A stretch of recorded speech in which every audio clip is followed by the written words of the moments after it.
And welcome back to the Commissioner's Corner.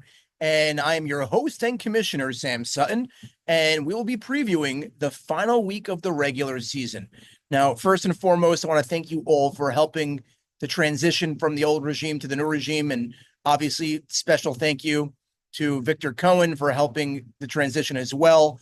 And the reason why I bring that up is because probably the last time we'll be talking about his squad, the Steelers, who are the only team that will be eliminated heading into the final week of the regular season. Now, that team really wasn't as bad as their record was. I know you are what your record says you are, as they say, but there were a bunch of close games. They lost. A few calls went not their way. They just wasn't their year. They'll tell you that. And I know they all had fun. They'll all be there on Sunday trying to play spoiler, but let's bid adieu to the Steeler organization. And while I'm there, let's go through the standings of every team heading into the final week. We'll do it real quick. At 6-0, we have the Dallas Cowboys. I don't got to say much about them. We know what they're all about.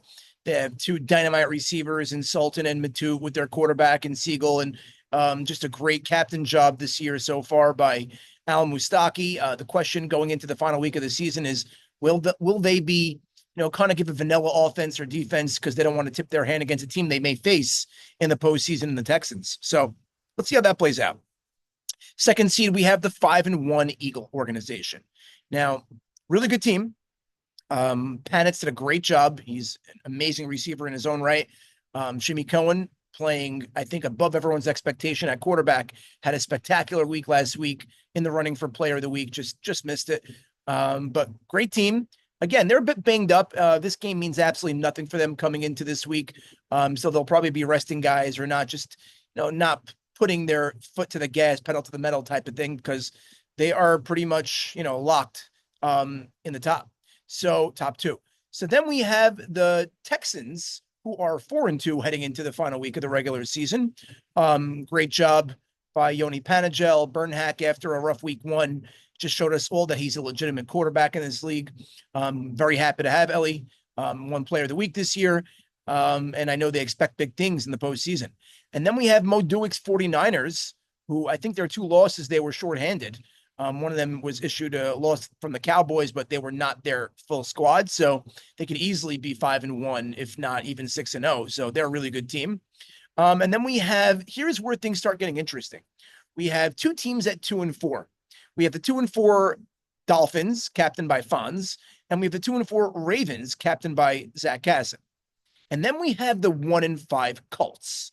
Now, here's where things get really interesting because two teams don't make it. And there could be a scenario where we have some tiebreakers. So the 9 a.m. matchup, we have the Cowboys versus the Texans. Like I said, doesn't mean much. So we're not going to really spend so much time on this game. The only question is, will the Cowboys, put out their A offense and defense? I think they will, trying to have a perfect season that's special, that's, very rare.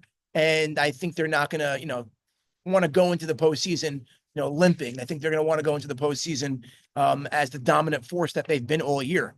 And now this matchup that we're going to be talking about right now is the Colts versus the Steelers. Now, the Steelers have nothing to play for, zero.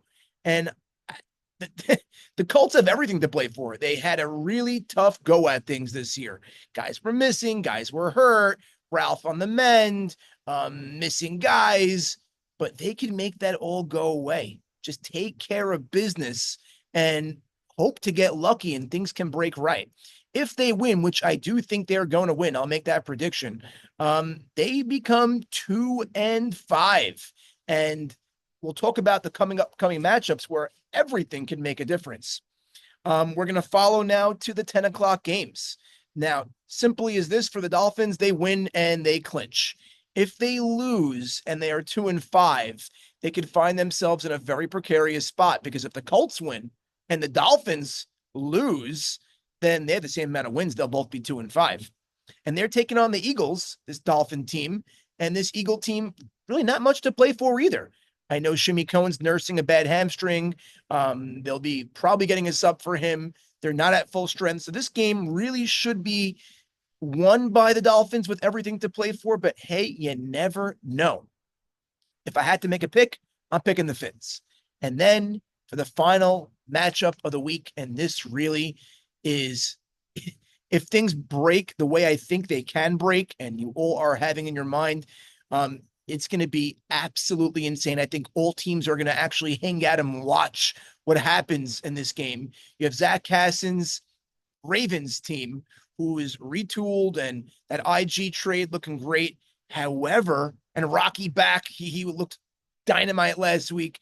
However, Eddie Cassin, from what I'm told, will not be there on Sunday. So that really, really makes things interesting for this team. Someone's got to step up, whether it be Shiram or Ruvain Jurist or Joe Moyal or Amram. Someone's going to have to take that step up, because that Eddie Cassin absence, usually that two receiver set with IG and Eddie Cassin on either side, it makes a nightmare for the defense. But this makes things a little more interesting. They're taking on Mo Dewick's Niners, and the Niners are 4-2.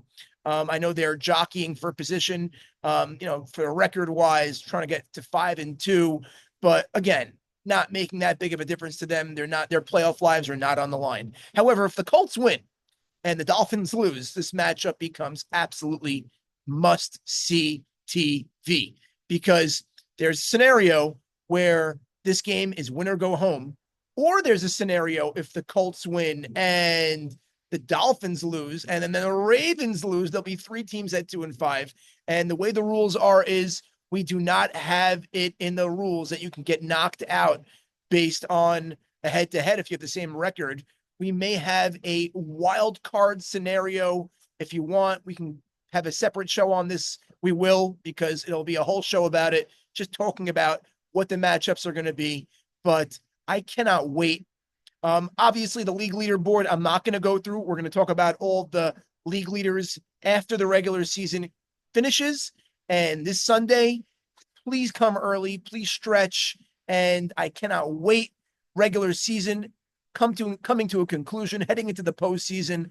What a time to be alive. I'll see you all on Sunday. Sam Sutton, DFL. Peace.